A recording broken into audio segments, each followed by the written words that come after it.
The first game starts just after D-Day, close to the end of the war. The second game, Medal of Honor Underground, really starts before the first one. We've got D-Day, and then sort of we take a break till just before Market Garden.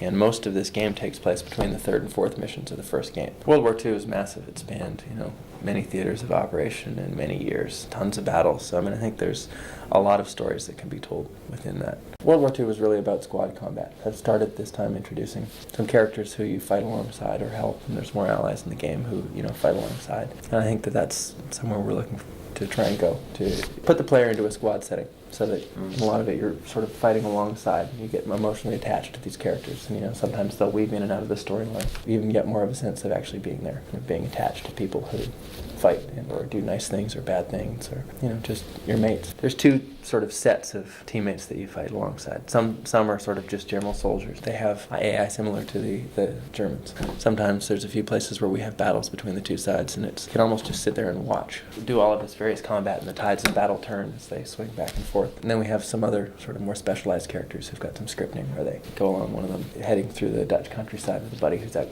destroying tanks. So you can sort of protect him and make sure he doesn't get taken out as he destroys tanks. You can come upon a group of Germans, and some of them will rush forward and grab cover points to the front. Others will split to the side. You get some cowardly ones who kind of head back to the rear.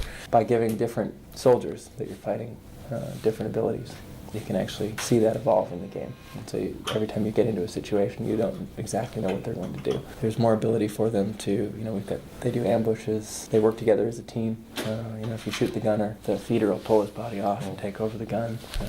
Other situations, there'll be an empty machine gun, and they'll actually run to it and take it over and man it against you. You can see the same thing happen in reverse, actually, if you're fighting in missions with your allies, where they'll take it over. Really see combat evolve. Sometimes where we've got the two forces facing off against each other, it's neat to just sit and watch. See them fight each other. Somebody lobs a grenade, the other side will pick it back up and throw it back. And, it can get into some pretty intense moments. Our lead designer, Chris Cross, spends basically all his time, trying to come up with the levels, figure out how to balance the moments in them, balance that in the context of trying to keep it at least somewhat accurate.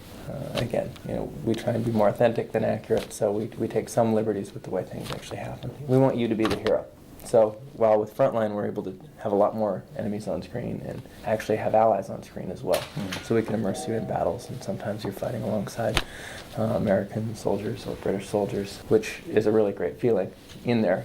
At the end of the day, we still want you to be the hero. So we have to take, again, some liberties with that, balance it that way. But by adding allies, we were able to kind of up the German forces, while at the same time not overwhelming the player. Something we really strive for is, trying to have a story that's believable, trying to get you emotionally involved. And I think that as we move forward in some of the products that we'll be working on, you'll have yet more of a feeling of really being there. World War II is really about squad level combat. Squads are about the people that you're fighting with, and the people that you get to know through the course of this. And I think that we do that with Barnes a little bit. Allied Assault introduced Powell. I think we'll be continuing to both introduce some new characters and have them weave in and out of the storyline. Our art director, Dimitri Ellingson, and producers on the project, John Garcia Shelton, actually traveled through a lot of Europe, went to all the locations, took photographic reference, traveled really all through Arnhem and Nijmegen Bridge.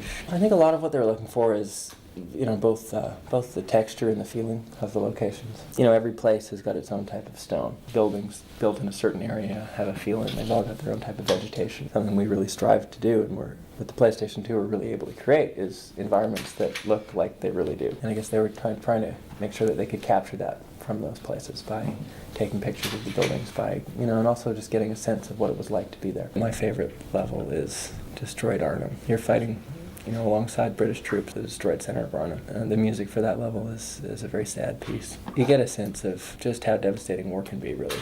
You can see all of the buildings that used to be, a town center and people's homes. There's walls caved in, and this fighting's going on there, and it's very poignant. It just came together really well. It's a beautiful looking game. Enemy as well as the allies that you fight alongside and against behave intelligently. The characters came out beautifully.